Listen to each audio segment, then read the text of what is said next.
Yeah, practice had good energy, good attention. I think our guys were really looking forward to practice. That was encouraging. How much of it was inside? Was all of it inside? Yeah, it was. It was getting after it pretty good, outside. So it's nice to have an indoor. I know you guys will probably most likely stick with what you do best and all that sort of thing. But could you change the game on a well-timed, well-executed trick play here or there? Well, we're going to have to execute every play. I mean, they're a very, very good defense. They're veteran guys at every position. They're very, very rarely out of position, so that'll be a challenge. I mean, we've got to execute no matter whether whether it's a run or pass or anything like that. I guess you have a couple tricks up your sleeve if opportunity presents itself. We'll have to see. We'll have to see how that goes. What exactly were you going to do? And how does it work? Yeah. We're working on the game plan right now. As we speak, when everything's not finalized. Well, see, proper gamemanship would be to suggest all these wild things that you're probably not even going to do. Make them prepare for it. Yeah. Like I said, I mean, just being completely honest, we're going to have to execute. I mean, I think you guys know that they're an outstanding defense. They make you earn everything. So regardless what type of play it is, we're going to have to execute it properly, and our guys understand that. How much has Clint progressed from a few weeks ago to now? Here's the thing.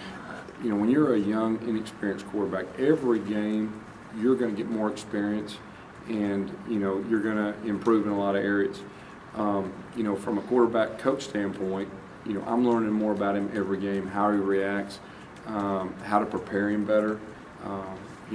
Have him not ask him to do things that he may not feel comfortable with, and ask him to do things where he feels comfortable with. So it's kind of a learning process. Each game I learn more about him, and I think if you ask him, he's learning more about himself too, and get more familiar with the guys up front, the receivers, running backs, and everything. So I'd like to think each game, he's feeling more comfortable. As a play caller, how important was it for you to see Trevon and Quindarius Carr making a couple of plays when they had the opportunities last week, just to kind of get that feel back? Yeah, I mean, especially when you're going against a good defense, I mean, you've got to, you got to spread the ball around. So anytime you can do that, that's definitely a good thing, for the future. Gus, I know you're not probably satisfied with the numbers that your offense has put up this year. Is it just kind of talk about the season, what you've learned from it, kind of your experience? Yeah, well, first of all, we knew coming in we're a little young, a little inexperienced. We're playing some of the top defenses in America. At times we've looked like a good offensive team, and other times, obviously we've struggled. And so our big challenge is consistency. And the things that I can't live with are the turnovers. The turnovers and the silly mistakes. Everything else, sometimes you get whipped. Sometimes, they're better than you are. But, my focus has been, all year, and then especially lately, protect the football, make sure we have a hat on a hat where we're supposed to be, and really bottom line is to execute properly. Has it been a frustrating season for you? I think any time, yes, to answer your question, at times it has, but at the same time, it's been good to see certain people grow and get better, and so it's been a little bit of both. Coach, considering the success that Jordan Jefferson at LSU had running the option against Alabama, and then what Georgia Southern did, could Kyle Frazier's running be a factor in this game? Well, I mean, he could. We're not Georgia Southern. I mean, that's what they do, and we're not LSU. That's kind of what they do. We've got to, do what we feel like gives our guys the best chance of being successful.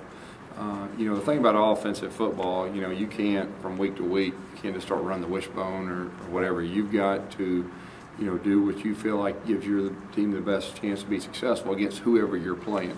So, whether that's throwing the ball, running the ball, outside, inside, option, whatever. I mean, you've got to do that. So I know to the casual fan that probably seems like a common sense thing to do, is run the option from under, but you got to do what your guys are capable of doing and what you practice. Of course, there's always a few wrinkles you can throw in, though.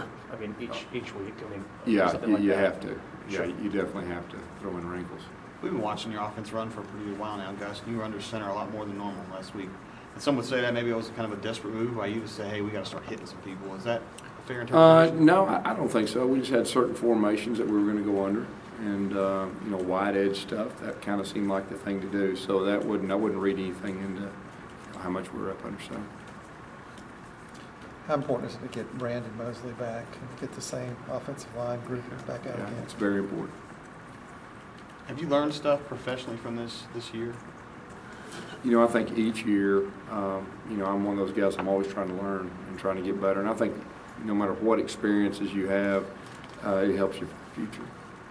When you know going in you're facing a defense that ranks top in the country in several categories, do you go in taking some more risks, maybe with more trick plays or gimmicks at all? Or? Well, I mean, the bottom line is you got to find a way to get first downs. You got to find a way to score points. And however the game unfolds, sometimes that changes, your approach. And but we definitely got to find a way to score points, and that'll be a challenge. I mean, that's been a challenge for everybody they've played, and they played some very good offenses, and they've stoned them. So we got to find a way to score points.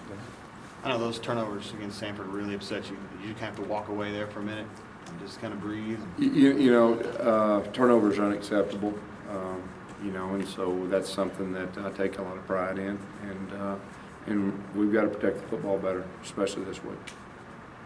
Seems like during Mike Dyer's career here, he's gotten better in the second half. Seems like once he gets into the flow of the game, what do you think makes him stronger in the second half? Well, he's a tough kid, and he wants the football. He likes a physical type game. He's very durable, and he's one of those runners that gets stronger as the game goes on. And so he's kind of like a bowling ball. He's built that way, and really he's a great competitor.